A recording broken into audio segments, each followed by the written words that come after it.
Deus é tão bom com a gente, meus irmãos. Nós conseguimos terminar o capítulo 1. Não é fácil terminar o capítulo 1. Acabamos o capítulo 1. Eu estou na classe de membresia faz já uns 3 meses. Passamos para o 2 agora, os irmãos sabem. Então, porque, né, a gente vai caminhando aí, e Deus nos deu, né, a graça, a misericórdia dele, a gente conseguiu terminar o capítulo de número 1. E hoje vamos entrar no capítulo 2 do Apocalipse. Que o Senhor nos ajude. Eu peço para que você abra a tua Bíblia no 2 do Apocalipse. Nós vamos ler até o verso 7. Os irmãos estão viajando, que Deus também os abençoe, que o Senhor livre os teus servos aí nas rodovias, nas estradas. Me lembro aqui do irmão Neto, a irmã Nathalie, estão viajando, outros irmãos também. Então que o Senhor possa abençoar aí os seus filhos. Podemos ler, irmãos? Todos abriram aí? Apocalipse é o último livro da Bíblia, viu? É lá no finalzinho você acha lá o Apocalipse e nós estamos no capítulo 2. Então vamos ler aqui. Ao anjo da igreja em Éfeso escreva: estas coisas diz aquele que conserva na mão direita as 7 estrelas e que anda no meio dos 7 candelabros de ouro. Conheço as obras que você realiza, tanto o seu esforço como a sua perseverança.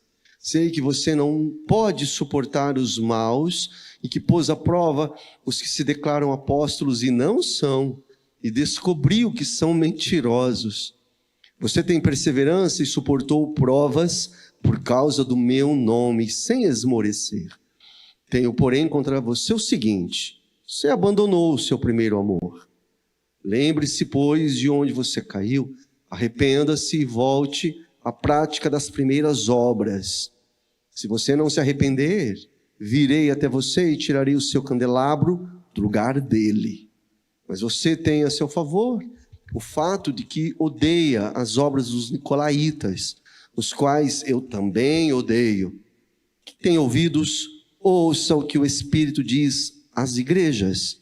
Ao vencedor, darei o direito de se alimentar da árvore da vida que se encontra no paraíso de Deus. Que o Senhor abençoe sua palavra ao nosso coração. Amém, irmãos? Fica a tua Bíblia aberta, nós estamos em estudo, você que está anotando, anote. Importante, nós temos aqui várias informações para a nossa compreensão da palavra de Deus. Se os irmãos derem uma olhadinha aí no último versículo do capítulo 1, verso 20, nós terminamos semana passada com a explicação do mistério das 7 estrelas. Veja aí na tua Bíblia, o verso 20, o mistério dos 7 candeeiros, ou 7 candelabros, e o texto ele é autoexplicativo, ele diz que as 7 estrelas são os anjos que estão nas 7 igrejas, né? E os 7 candelabros são as 7 igrejas. A partir de agora, então, nós entraremos no capítulo 2 e no capítulo 3, que vai tratar justamente da mensagem que Jesus envia para essas 7 igrejas. Capítulo 2, capítulo 3. Então a gente vai ficar aí algumas semanas nesse capítulo 2, capítulo 3, tratando dessas cartas que o Senhor manda para as igrejas. Meus irmãos, se nós repararmos bem, se vocês repararmos, nós iremos perceber que todas as cartas, as 7 cartas, elas possuem a mesma estrutura. Eu até coloquei aqui para efeito da gente, para a gente ter uma compreensão melhor. Está lá, ó. Todas elas têm uma apresentação, uma apreciação, né? O Senhor faz ali uma apreciação acerca daquela igreja específica, depois, né, em alguns casos, ou na maioria dos casos, reprovação, e sempre tem uma promessa, porque o nosso Deus é um Deus de promessa. Então você percebe que há essa característica ali em todas as cartas, e de 2 igrejas em especial, nós colocamos na semana passada as 7 igrejas, 2 delas, em especial, recebem elogio do Senhor. Muito mais em especial, a igreja da Filadélfia, que nós tratamos no domingo. Quer dizer, não tratamos, pregamos sobre a igreja da Filadélfia, que é uma igreja que Jesus ele está ali elogiando. 4 outras igrejas das 7 vão receber elogio, mas também correção do nosso Senhor. O Senhor vai reprovar, vai criticar 4 igrejas, especificamente. Você pode olhar na tua Bíblia ou pode anotar: Éfeso, Pérgamo, Tiatira e Sardes. São igrejas que o nosso Senhor vai elogiar, mas ele também, nitidamente, você vai perceber aí, ele vai criticar, não é? E uma igreja vai receber a crítica de Jesus, que é a igreja de Laodiceia. E, gente, essa semana, os irmãos sempre mandam para mim uma pergunta, alguma colocação. Um irmão me mandou, Tiago, uma pergunta falando sobre aquela corrente que nós já tratamos lá na nossa introdução. Aquela corrente de interpretação que enxerga essas 7 igrejas como sendo cada igreja representando um período da Igreja Universal Atemporal de Cristo ao longo de 2000 anos. Então tem essa corrente. Acerca dessa visão, que inclusive eu comentei que hoje em dia está em desuso, você ouve, mas quem se propõe realmente a estudar e, enfim, mergulhar, se aprofundar no assunto, são poucos os teólogos, os técnicos, vamos dizer assim, que concordam com essa visão, com essa interpretação, com essa corrente. Eu peguei aqui uma frase do Dr. Hendrickson, e o Dr. Hendrickson, ele diz assim, olha, acerca desse assunto, porque um irmão me perguntou essa semana, ele falou: pastor, mas eu vou até comentar aqui meio que baixinho, ele falou: eu estava ouvindo a mensagem de um pastor adventista. Eu falei: mas o que você está fazendo? Assim também é difícil. A gente luta e briga e fala em si, ainda, você tem muita coisa aí nesse mundão de Deus. O doutor William Hendrickson, pastor teólogo, ele fala o seguinte, ele fala assim, põe aí, olha aí, a opinião de que essas 7 igrejas representam 7 períodos sucessivos da história da igreja é uma lamentável interpretação. É uma lamentável interpretação. Por quê? Veja, eu acho que você aqui é redundante. Eu já falei, já expliquei quando a gente falou na introdução, e essa é a nossa visão, e a visão da maioria dos professores, daqueles que se propõem a estudar. As 7 igrejas não representam eras ao longo de 2000 anos. As 7 igrejas, gente, está muito claro que são igrejas reais. São igrejas reais. Jesus mandou um comunicado, uma mensagem para 7 igrejas reais da província da Ásia Menor. E nós vamos ver, lemos aqui a igreja da cidade de Éfeso, lá os irmãos os Efésios, que está ali na Ásia Menor, é a maior cidade das 7, as outras 7 estão ali circuncidando, são próximas.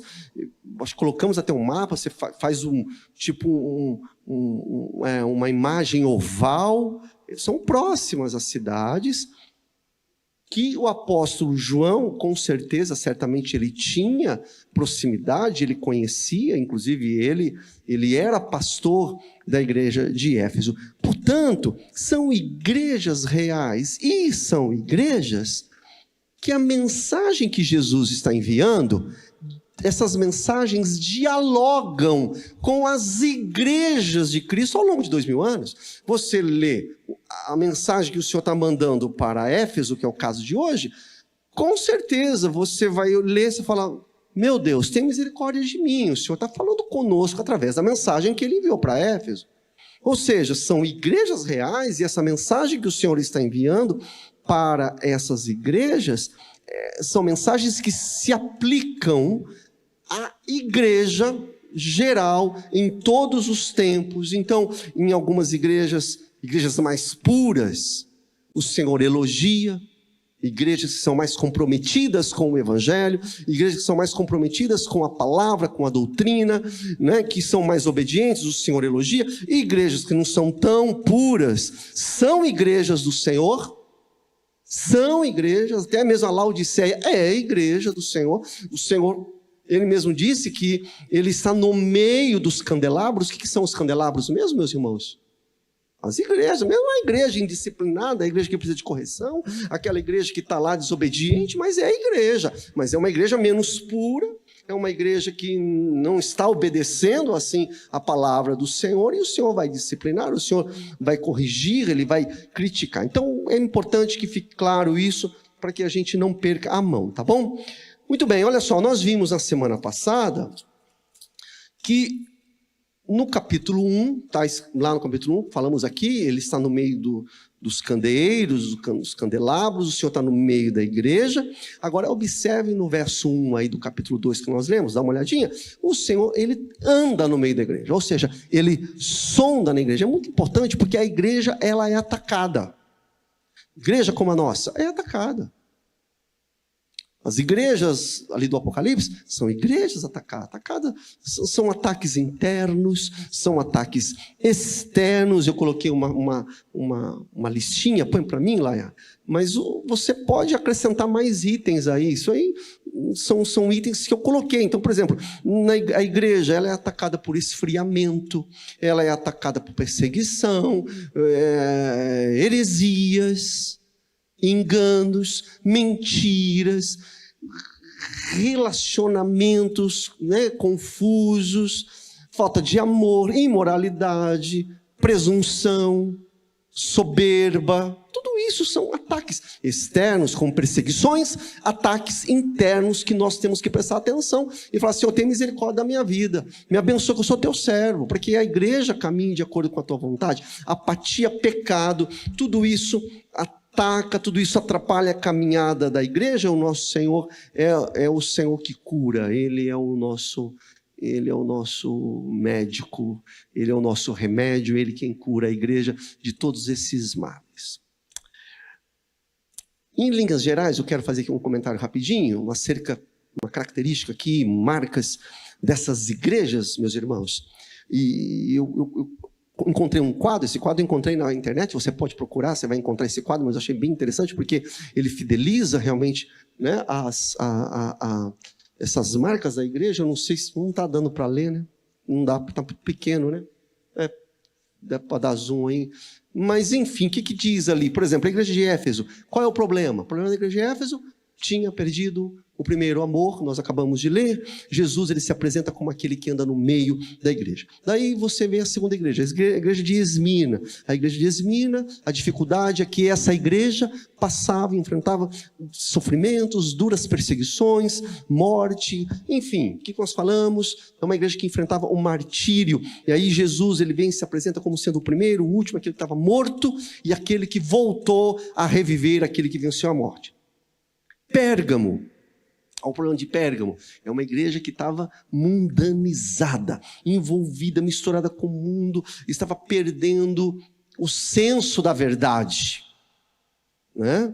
O senso da palavra de Deus. E aí Jesus, para a igreja de Pérgamo, ele é apresentado como a espada afiada de dois gumes, ou seja, é a palavra de Deus. Ele exerce juízo, ele separa a verdade da mentira, ele separa a verdade do engano.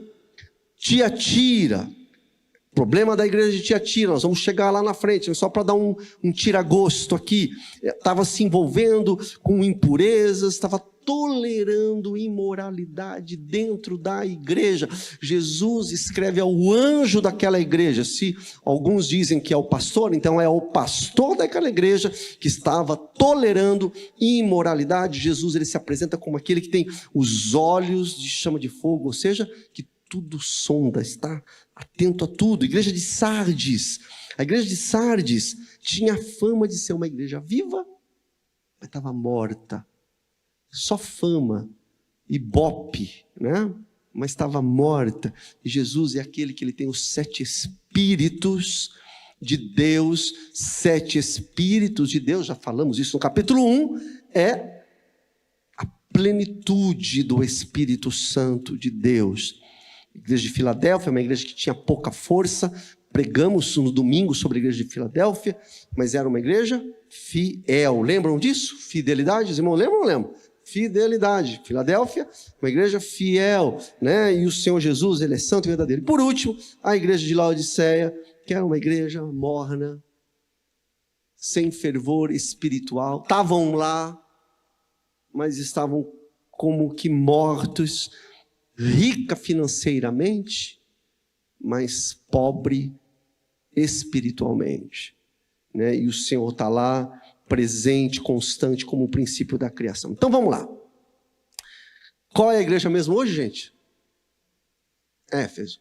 Falei aqui, Éfeso, a título aqui de informação, de curiosidade, era a maior cidade das 7, a mais rica, a mais importante, conhecida como a luz da Ásia. A luz da Ásia.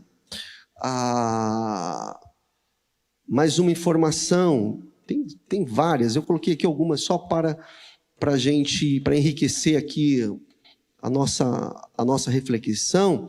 Irmãos, da virada do primeiro para o segundo século, a gente pensa, né, que as coisas só acontecem agora. A cidade de Éfeso, gente, da virada do primeiro para o segundo século, que é quando o Apocalipse está sendo escrito, tinha cerca ou aproximadamente 200 mil pessoas. Grandona a cidade. Gigante a cidade. Quer ver uma outra coisa? A gente pensa, né, nos auditórios grandes, tudo. Por exemplo, aqui no nosso templo, Wilson, isso aqui está projetado para 1.000 lugares, Nima? 1.000 lugares, para 1.000 lugares. Pasmem, em Éfeso, na época ali do primeiro século para o segundo século, tinha um teatro lá com 24 mil assentos. Entendeu? Então imagina, uma multidão, o pessoal tinham lá espetáculos, muitas apresentações, tal. O maior porto da Ásia Menor era em Éfeso. Agora sim, eu li a informação, Éfeso também na questão da espiritualidade, era o centro do culto a Diana, você vê isso ali em Atos capítulo 19, enfim, naquele templo lá, irmãos, haviam centenas de sacerdotisas que se prostituíam no templo. Então era algo que atraía muita gente para a cidade. E essa era uma luta sobre imoralidade ali que atacava a igreja, os maus apóstolos que Jesus está criticando, os mentirosos, aqueles que eram maus, os nicolaítas. Essa questão da imoralidade adentrava dentro da igreja, mas tinha uma ligação muito profunda, muito, muito estreita com o problema ali do templo adiante. E tinham outros templos também que tinham ali, que existia na cidade de Éfeso. Eu cunhei aqui, irmãos, uma frase de Heráclito, que é um filósofo grego do 5º século a.C. Já desde aquela época ele fala o seguinte, é uma coisa terrível, ele fala, a moral do templo ali de Éfeso é pior que a moral dos animais. Os irmãos, você acha que nosso tempo está ruim, né? Mas o mundo é difícil desde o Gênesis, viu? Só lembrar lá do Ló, das filhas de Ló, Sodoma e Gomorra, né? A situação é difícil. Mas vamos lá, aquilo que nos interessa. Paulo, ele viveu em Éfeso, ele passou um tempo em Éfeso. Quando nós lembramos de Paulo juntamente com Áquila e Priscila, olha que bacana, eles plantaram a igreja de Éfeso. Paulo, na sua segunda viagem missionária, meados do ano 52, ele passou ali, ele plantou a igreja, estavam ali Áquila e Priscila. Na sua terceira viagem missionária, o nosso querido apóstolo Paulo, ele fica 3 anos, veja que igreja fantástica, ele fica 3 anos pastoreando, ensinando, né, fortalecendo aquela igreja ali na cidade de Éfeso.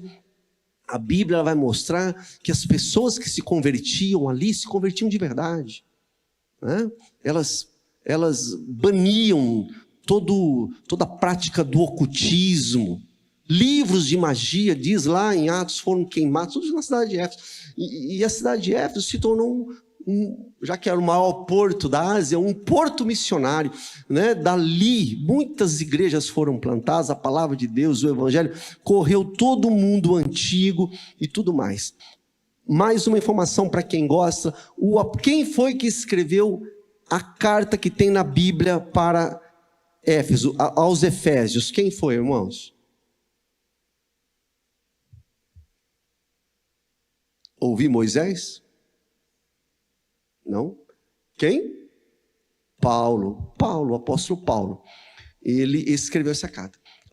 Bem provavelmente, né? Ele escreve essa carta quando ele está preso em Roma, mas ele escreve. Por que ele escreve? Porque ele tem uma intimidade muito grande com aquela igreja, com aqueles irmãos. Paulo, olha que coisa interessante, a igreja de Éfeso foi pastoreada por Áquila e Priscila, pelo apóstolo Paulo, faz a continha na tua cabeça, pelo Timóteo, debaixo da liderança de Paulo, ele pastoreou também, né, Éfeso. E por fim, aqui no tempo bíblico, no tempo dos apóstolos, o próprio apóstolo João, sobretudo depois da morte de Paulo, João, ele pastoreou ali. João, que é o apóstolo do amor. Estou me lembrando aqui, não está no meu esboço, mas tem uma tradição extra-bíblica, para você que gosta disso, olha que legal. Ouve essa aqui, Niva, que João, isso não está na Bíblia, viu, irmãos? Os discípulos de João, discípulo, então, conta assim os livros aí, que João, ele não morreu na ilha de Patmos, ele é libertado da ilha de Patmos, ele consegue sair e ele volta para a cidade de Éfeso. E aí ele já estava né, bem velhinho, e os irmãos ali, os discípulos, ele não conseguia ir sozinho para a reunião, no culto ali na cidade de Éfeso. Os irmãos levavam João, e diz que todo culto ele dizia, ele ensinava, ele admoestava os irmãos. Ele falava o seguinte, o apóstolo João dizia assim: filhinhos, amai-vos uns aos outros, porque João é o apóstolo do amor. E João, ele, segundo essa tradição, não está na Bíblia, só estou aqui compartilhando com os irmãos uma informação. João teria morrido em Éfeso no tempo do imperador Trajano, na época do imperador Trajano, porque ele escreve o Apocalipse na época do imperador Domiciano. Domiciano, ali em 96 mesmo, ele já cai, né? Daí tem o Nerva, né, que assume, depois vem o Trajano, ele morre no período do imperador Trajano. Então, dito isso, bora lá, vamos lá, verso 1, dá uma olhada aí. Então, vamos verso a verso, que está dizendo para nós aplicarmos ao nosso coração, para a gente caminhar. Jesus, ele ordena a João o seguinte, acompanha aí, o que está escrito aí, comecinho, irmãos? Pode colocar para nós aí, verso 1, ao anjo, preciso que vocês me ajudem, estamos no estudo, vamos lá. Ao anjo da igreja em Éfeso, escreva. Nós falamos na semana passada, quem é o anjo? Quem que é esse anjo? É um ser celestial, é o ser celestial que traz a mensagem, o anjo é o mensageiro, ou é um anjo protetor da igreja? Então, há muitos debates, falamos um pouquinho disso na semana passada. A maioria dos estudiosos entendem, vão afirmar que se trata do pastor da igreja, porque é uma mensagem direta para o pastor da igreja sobre correções que a igreja tem que ter, as 7 igrejas, tá bom? Aí no verso 1, joga para nós na tela de novo, olha lá. Jesus então disse, mandou a mensagem ao anjo da igreja, então ao pastor da igreja. Se a gente pegar essa ideia, então vamos lá. Jesus está dizendo o seguinte: estas coisas diz aquele que conserva na mão direita as 7 estrelas. Quem são as 7 estrelas mesmo, gente? Quem são as 7 estrelas? Esqueceram? São os anjos. Os pastores. Veja lá no finalzinho do capítulo 1. Então, olha só. Ele conserva na sua mão os anjos das 7 igrejas, os 7 pastores.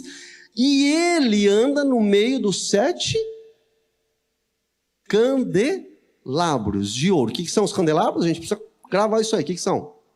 São as igrejas. Então, Jesus está afirmando que ele anda ali, Jesus está presente, ele está em ação. Gente, nós não podemos perder. Quando eu estava lendo isso, uma coisa que me veio na cabeça, eu queria compartilhar com os irmãos. Nós temos, os crentes, nós somos crentes, nós temos a noção de que Jesus, o nosso Senhor, o Cristo de Deus, ele está no seu trono de graça. À direita de Deus Pai, o credo apostólico está à direita de Deus Pai. Ele é Deus, nós temos essa noção. Nós oramos, né? Jesus é Deus. Mas muitas vezes, meus irmãos, nós perdemos a ideia da imanência de Cristo. Nós temos uma ideia da transcendência, está lá. Mas perdemos a ideia da imanência, ou seja, da presença dele. Ele anda no meio da igreja.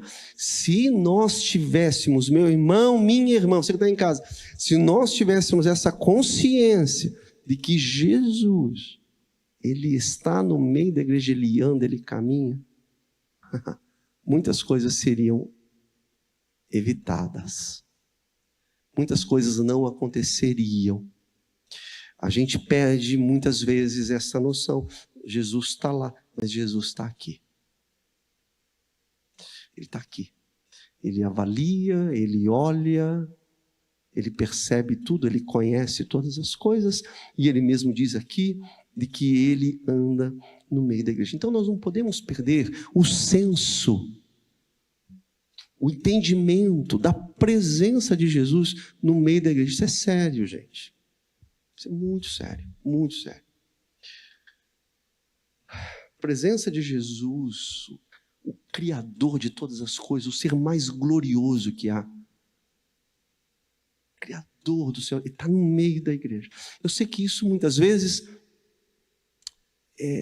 a nossa mente finita não consegue entender, mas pelos nossos olhos da fé nós cremos, ele está. E se ele está, a gente não vai falar mal, a gente não vai enganar, a gente não vai mentir, a gente não vai, entendeu, fazer maledicência, nada disso. Porque é uma consciência, um temor que ele está no meio da igreja. Nós vamos fazer tudo com muita atenção, com excelência, com dignidade, com qualidade, porque ele está aqui, tudo que nós fazemos.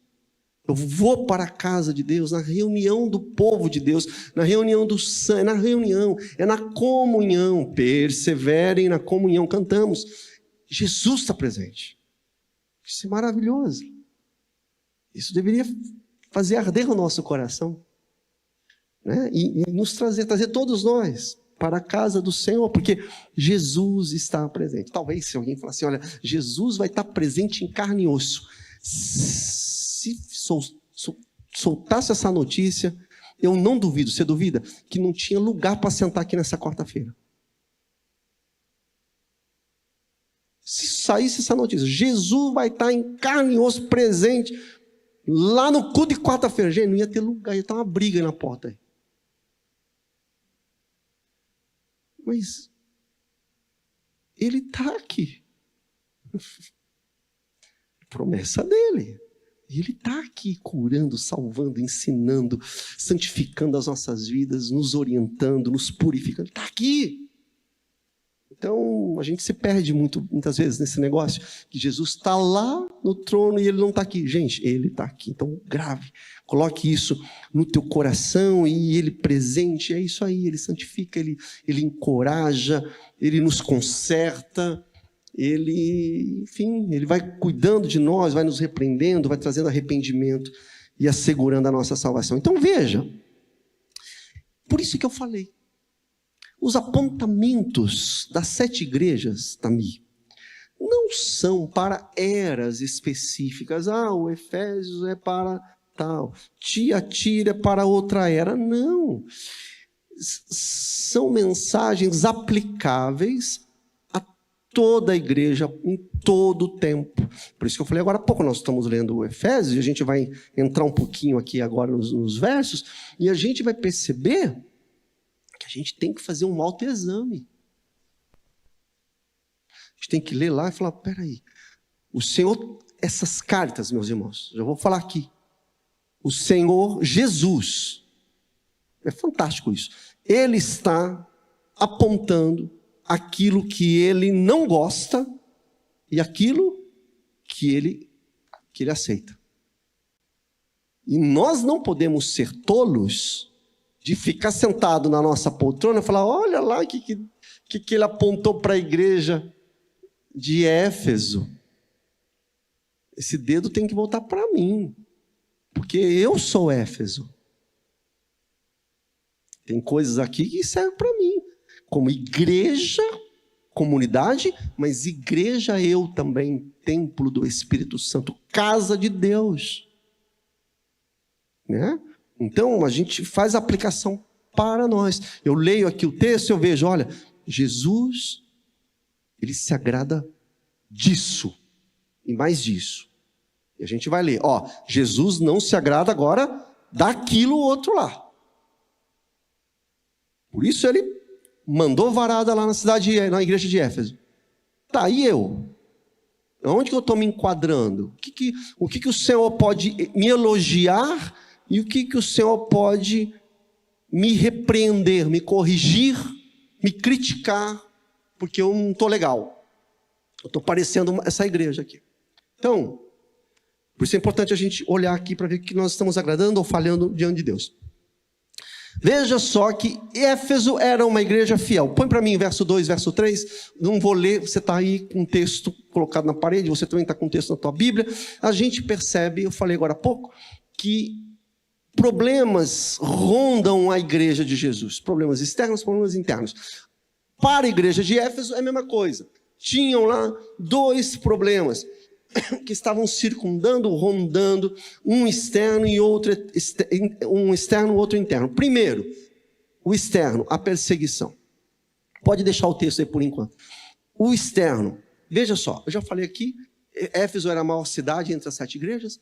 Gente, Éfeso era o centro do culto ao imperador, naquela região do mundo, ali na província da Ásia Menor. Então era a principal cidade de cultuar César, de dizer que César era o Senhor.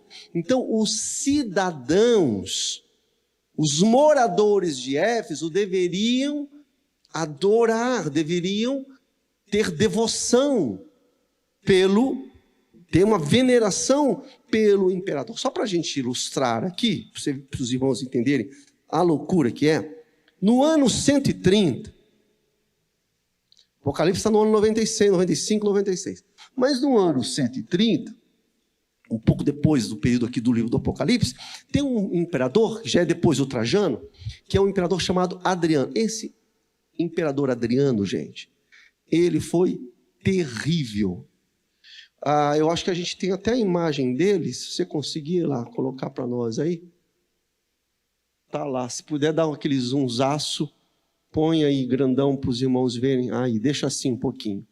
Olha aí, esse imperador aí, ele perseguiu a igreja terrivelmente.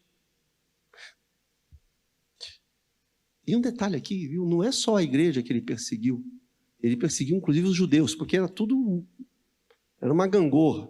Ele perseguiu os judeus. Você sabe, por exemplo, puxando aqui, você sabe muito bem, os irmãos conhecem, esse conflito atual que está tendo lá em Israel e os palestinos. Quem deu um nome de Palestina para aquela região da Judeia foi o Adriano. Foi o Adriano.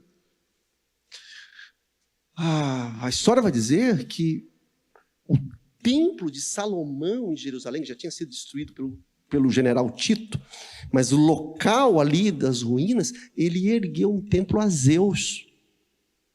É um assinte isso para os judeus. Ele levantou lá dentro de Jerusalém um templo para Afrodite, lá na terra dos judeus, terra santa, entendeu? Então ele fez muitas perseguições, e aí foi ele que mudou ali a região da Judeia para fazer uma homenagem aos filisteus, porque Palestina tem ligação com Filístia. Então, para homenagear os filisteus, que é um povo que viveu ali naquela região 1000 anos antes de Cristo, para atacar os judeus, ele muda o nome de Palestina. Inclusive, a cidade de Jerusalém, ele mudou o nome. Ele colocou lá Aélia Capitolina. Procura na história. Jerusalém, por um determinado tempo, deixa de chamar Jerusalém e vai se chamar Aélia Capitolina.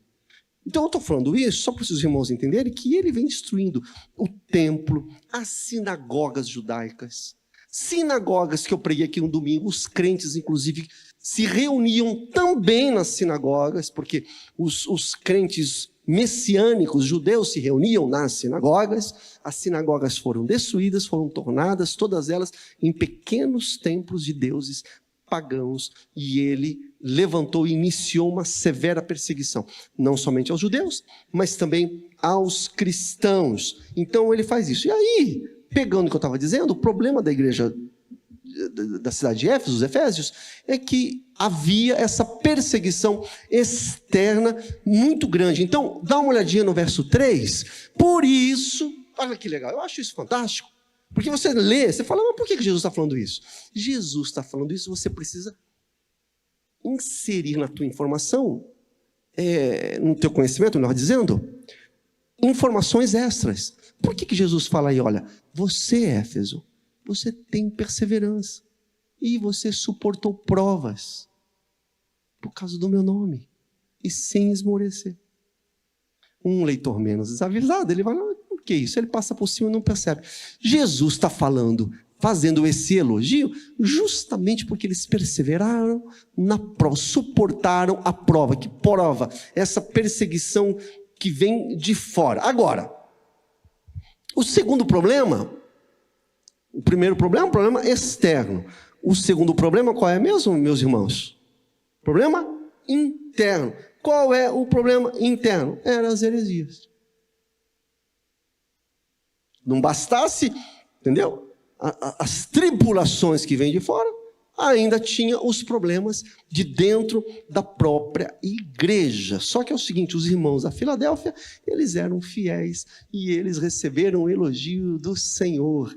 Assim, da Filadélfia, de Éfeso, assim como eu queria dizer, como os irmãos da Filadélfia, que nós pregamos no domingo, o Senhor também os elogiou por causa da fidelidade, e Jesus também elogia os irmãos da igreja de Éfeso por causa da fidelidade. Repare no verso 2, Jesus fala assim, coisa linda, o Senhor fala assim, olha, conheço, olha o que ele fala, meus amigos, ele diz assim, eu conheço o seu esforço, como a sua perseverança, que você não pode suportar os maus. Esses maus aqui é o seguinte, você vai continuar lendo, vocês não aceitam entre vocês os falsos apóstolos. Esses são os maus. Os falsos pastores, os falsos mestres, vocês não aceitam. Porque esse é um problema interno dentro da igreja. E hoje a gente vive isso, pessoal. Jesus está falando, eu conheço o seu esforço, a sua perseverança, porque você, Éfeso, você, igreja de Éfeso, da cidade de Éfeso, você não suporta os falsos, os maus. Gente, esse mesmo Jesus, lá em Mateus, ele já tinha cantado a letra. Mateus 7 lá, acho que é Mateus 7, põe para nós. Mateus 7, vamos ler junto? Porque você não vai mais abrir a boca para dar sono, você vai agora, vai dar aquela despertada, e você vai ler bem fortão assim, vamos juntos, vamos lá. Olha, palavras de Jesus, ele avisando os seus discípulos, os seguidores. Cuidado, eles vestido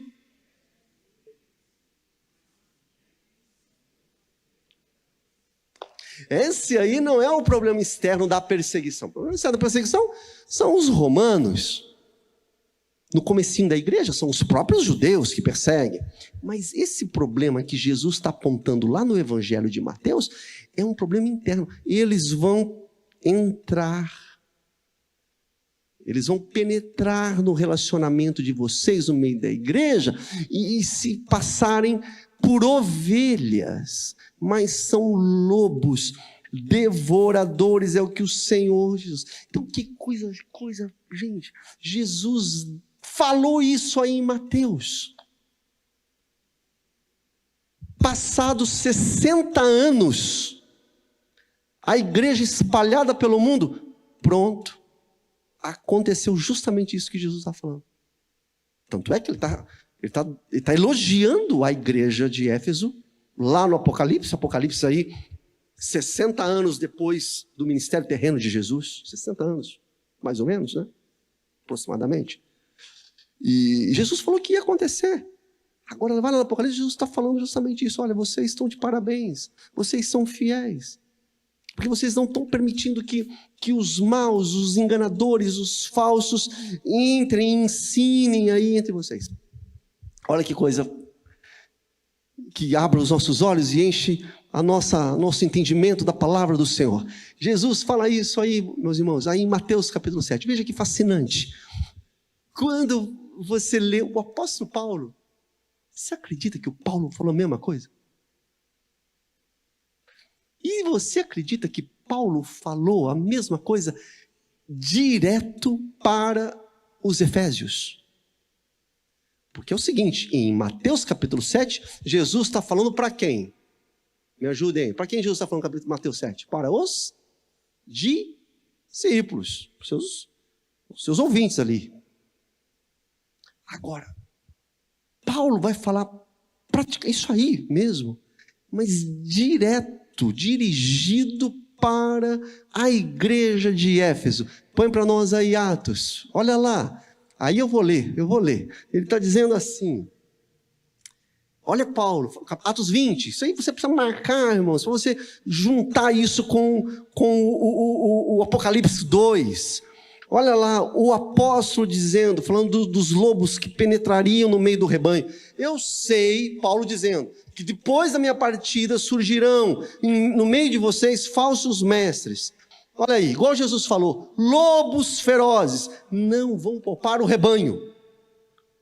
Até mesmo entre vocês, aí no meio, se levantarão homens que distorcerão a verdade a fim de conquistar seguidores. Problema, conflito interno, não é externo. É dentro da igreja.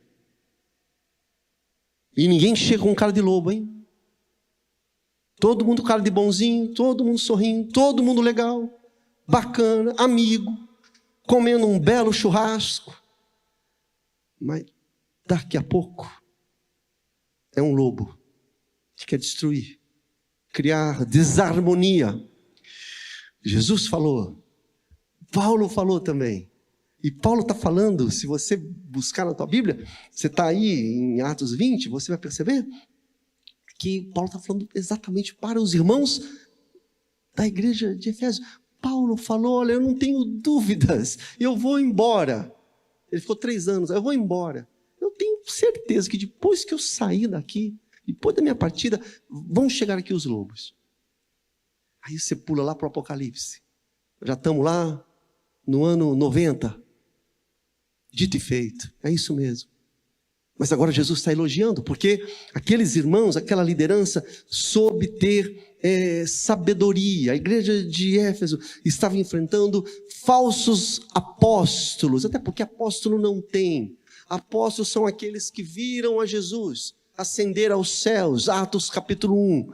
Então, não tem, são falsos apóstolos, são falsos profetas, são falsos mestres, falsos pastores que querem ganhar popularidade, querem ter vantagem apenas, mas não são fiéis às Escrituras Sagradas, não são fiéis à palavra de Deus. A igreja de Éfeso ganha um ponto positivo com Jesus, ganha um elogio, porque eles tinham discernimento espiritual. Amém, irmãos? Dá uma olhada na tua Bíblia, verso 6, se você pula para o verso 6, tinha um outro problema lá. Olha o que Jesus está dizendo, você, igreja de Éfeso, você tem a seu favor, mais um segundo ponto positivo, você tem a seu favor o fato de que você odeia as obras de quem, irmãos? Dos nicolaítas. Mas que diacho de nicolaíta é esse aí? Você tem os nicolaítas. E olha que Jesus fala, dá até medo. Jesus é amor. Oh, Jesus é amor. Jesus, todo mundo ama Jesus porque Jesus é amor. Mas Jesus que é amor está falando assim que eu odeio. Eu fui dar uma vasculhadinha lá no original, lá é isso aí mesmo. Eu não gosto, eu repudio. Tem toda lá uma lista lá de sinônimos. Repudio, odeio esses nicolaítas. Jesus não gosta. Qual que é o problema dos nicolaítas? Os nicolaítas eram liberais. Já no primeiro século? Já no primeiro século, virado do primeiro para o segundo. Já tinha esse problema? Já tinha esse problema no meio da igreja. Jesus está falando assim, olha, vocês estão com tudo comigo. Você tem a seu favor. Vocês têm um ponto positivo comigo, porque vocês odeiam. Eu também odeio. Esses nicolaítas, eles criaram uma forma de um novo cristianismo, uma nova doutrina, uma doutrina liberal. Eu vou falar uma informação aqui para os irmãos, a título de conhecimento. Os irmãos tomem cuidado aqui, porque não há comprovação, é tradição extra-bíblica. Mais uma, hein? Importante. Legal, os irmãos estão ficando expert nesse negócio de tradição extra-bíblica. A tradição, ou parte da tradição, acredita que os nicolaítas têm como o mestre deles a tradição. A Bíblia não fala isso. A Bíblia só joga os nicolaítas. A gente fica meio assim, quem são esses nicolaítas? A tradição, tem uma parte dela que diz que os nicolaítas são seguidores do 7º diácono que está lá em Atos capítulo 6. Alguém abre para nós ver aí, qual é o nome dele? Capítulo 6, verso 5, se não me falha a memória. Dá uma conferida rapidinho aí, me fala o nome do último diácono que é escolhido pela igreja em Jerusalém. Quem que é esse? Ele é um grego, se não me fala, é um prosélito, né? E tá lá. Qual que é o nome dele, gente? Atos capítulo 6, versículo 5, bem rapidinho, para os bons de Bíblia, porque no próximo retiro a gente vai fazer lá uma disputa para ver quem abre a Bíblia mais rápido, né? E nós precisamos ter um time bom aí de abertura de Bíblia. Quem sabe o nome do último diácono aí? Hã? Qual? Pode falar. Nicolau. Nicolau? Certinho? Nicolau. Né? Eu não pesquisei em todas as versões. Na nossa NA, o Nicolau está lá em último. Pode ser que, sei lá, na árabe, aí precisa dar uma confirmada. Mas está lá o Nicolau. A tradição, se liga nisso, vai dizer que os nicolaítas têm como mestre o Nicolau, que se perdeu na caminhada cristã. E ele se tornou um baita de um liberal, defensor de comer carne sacrificada aos ídolos, e defensor, inclusive, da fornicação, porque é o prazer da carne, está tudo certo, o espírito é outra conversa. Então, os nicolaítas, eles tinham essa prática, mas, na verdade, eu vou dizer de novo, não há comprovação disso, tá bom, meus irmãos? É apenas uma suposição. Agora, o fato é que esses nicolaítas, eles queriam gozar o melhor das bênçãos de Deus. E aqui a gente tem que fazer uma autocrítica. Mas eles também queriam gozar dos prazeres da terra. Entendeu? Bem espertos. Queriam ter salvação, enfim, né? Ter de tudo de bom que Deus pode dar, que Deus pode oferecer, mas também participar de todo o liberalismo, das festas carnais, as festas mundanas, todo tipo de imoralidade, e aí a gente faz uma autoavaliação. Eu acho, não sei se você acha como eu acho que tem uns nicolaítas hoje em dia aí no meio dos evangélicos.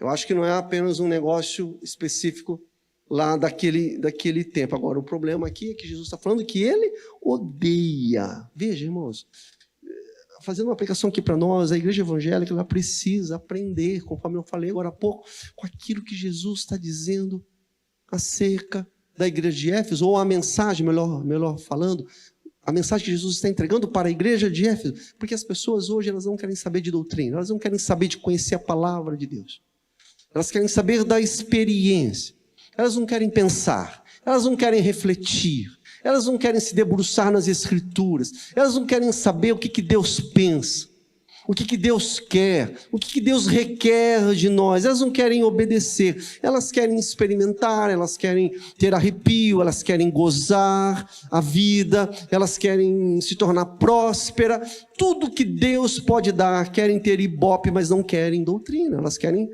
revelações, querem experiências. Não quer um ensino doutrinário, as pessoas querem um testemunho aterrorizante. Se vem aqui contar um testemunho que desceu até o quinto inferno. Tem quinto inferno na Bíblia? Não tem. Mas desceu até o quinto inferno. Então, é outra coisa, lota, todo mundo quer ouvir essas coisas mirabolantes, essas coisas diferentes, né? que traz comichão aos ouvidos. As pessoas não querem saber de conhecer a palavra de Deus, de aprender a palavra de Deus, não querem saber do Evangelho, não querem saber da cruz. Jesus quer saber de milagres, infelizmente é isso. Agora a gente olha aqui para aquilo que Jesus está dizendo. Precisa obedecer, meus irmãos. Querem bênçãos, querem até salvação. Todo mundo conhece minimamente a palavra de Deus, os crentes querem salvação, mas não querem conversão. Não querem obediência a Deus. E o tempo urge, o tempo que nós estamos vivendo é um tempo muito difícil. Nós estamos vivendo esse tempo, uma igreja evangélica cada vez mais pagã. É mais ou menos igualzinho a gente está vendo aqui. Analfabetismo bíblico. Eu já conversei com pessoas, não sei se você já conversou com pessoas, já conversei com pessoas que falam, mas... que eu dou aula aqui na membresia, irmãos, olha, nós temos que caminhar assim, assim, assado. Eu já vi gente que participou da classe e não ficou e falou, pastor, é muita coisa, não precisa disso nada não, Jesus é amor. Eu sei que Jesus é amor, mas deixa eu só acender uma luzinha na tua cabeça aqui, presta atenção. Jesus está elogiando a igreja de Éfeso porque eles são fiéis a doutrina. Se Jesus não gostasse que a gente fosse fiel, fôssemos fiéis à palavra dele, ele não elogiaria. Porque a gente vive um tempo das as pontas soltas, tudo pode, está tudo certo, vai na igreja, canta, tem um arrepio, tem uma experiência e está tudo certo. Não é assim não. Não é assim não. A minha carne quer isso também, beleza, vamos embora. A gente vem aqui, Deus abençoa, a gente tem um choro, canta, tudo bem. Mas com um pouquinho de responsabilidade, quando você se detém na palavra de Deus, você percebe que não é assim. Você olha para Jeremias, você olha para Isaías, você olha para o próprio Senhor Jesus, para os apóstolos, Paulo, Pedro, João, a coisa é séria. As pessoas estão brincando. A igreja evangélica hoje em dia, ela está brincando. Não querem arrependimento, não querem compromisso, querem prosperidade e bênçãos. Cuidado, igreja do Estoril. Cuidado, igreja do Estoril. E eu gosto sempre de dizer, não é o CNPJ, não é a placa. Igreja é você, meu irmão, é você, minha irmã. Cuidado. Muito bem, meus irmãos, então, essa igreja é uma igreja firme, é uma igreja que obedece às escrituras sagradas. Eu coloquei aqui uma frase do Dr. John Stott, um anglicano. Ele fala que a igreja de Éfeso era uma colmeia de crentes engajados e não meramente espectadores. Coisa linda, né? Porque ele diz que a igreja de Éfeso, olha só onde a gente vai terminar, era uma igreja que trabalhava, não era auditório, mas era uma igreja formada por seguidores, por trabalhadores. Tanto é mesmo que nós já falamos aqui, que dali de Éfeso, o evangelho se espalhou ali por toda àquela região. Então está aí uma coisa que nós temos que aprender com aquela igreja. Só que é o seguinte,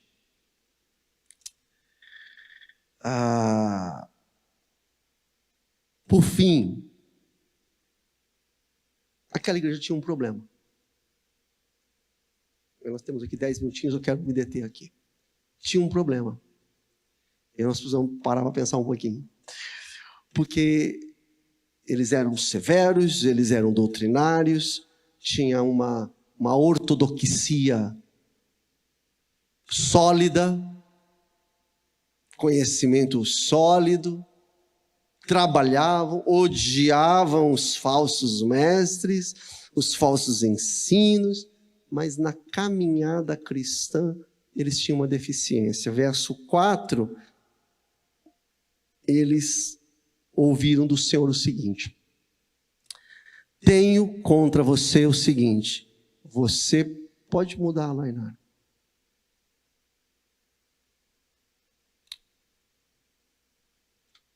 Está aí? Tenho, porém, contra você o seguinte: você abandonou o que mesmo, irmãos?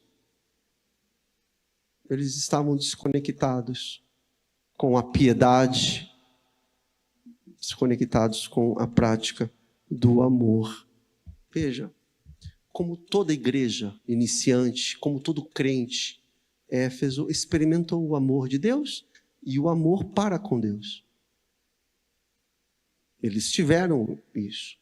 Eles tiveram essa experiência. Ainda mais se a gente considerar que quem era o pastor deles mesmos, meus irmãos? Quem que era o pastor da igreja de Éfeso, gente? João, irmãos. João era o pastor da igreja de Éfeso. João é o discípulo do amor. Acabei de falar que até a tradição falou que João saiu de Pátimos, voltou lá para a igreja de Éfeso. Então, João, né? João está lá. Então, o apóstolo João foi pastor. Então, é uma igreja que conheceu a prática do amor. João é o apóstolo do amor. Filhinhos, amai-vos uns aos outros. Eles conheciam muito bem essa prática do amor. A Bíblia vai afirmar em João 13,35 que o amor é a marca dos cristãos. É o amor. Agora, nós devemos ficar muito atentos, e isso serve aqui para nós, porque é o seguinte: o ativismo, o trabalho, as tarefas, os afazeres, que tudo isso é muito importante numa igreja, tudo isso é muito necessário numa igreja, mas muitas vezes nós podemos confundir o trabalho, o ativismo, e colocar esse ativismo todo no lugar do nosso amor por Deus. Éfeso, presta atenção, era uma igreja que trabalhava. Éfeso era uma igreja firme no seu conhecimento, na sua doutrina. Tudo isso é muito importante, mas a gente precisa tomar muito cuidado que muitas vezes o nosso trabalho, os nossos afazeres pode estar tomando conta do nosso coração no lugar do nosso amor por Deus, nosso amor pelos irmãos. Quanta gente que ama mais o trabalho do que a própria família. Você conhece gente assim? Eu conheço gente assim. Entendeu? Trabalha, ama a carreira, ama a profissão, e a família está lá de canto. Se você perguntar se ama a família, amo, mas na prática não, ama o trabalho. Ama as coisas. E a gente olha aqui para o texto, é mais ou menos isso aqui que está acontecendo. A Bíblia fala que a igreja é a esposa de quem, meus irmãos? A esposa de Cristo. Pense por esse ângulo. Éfeso era uma esposa fiel, era uma igreja fiel.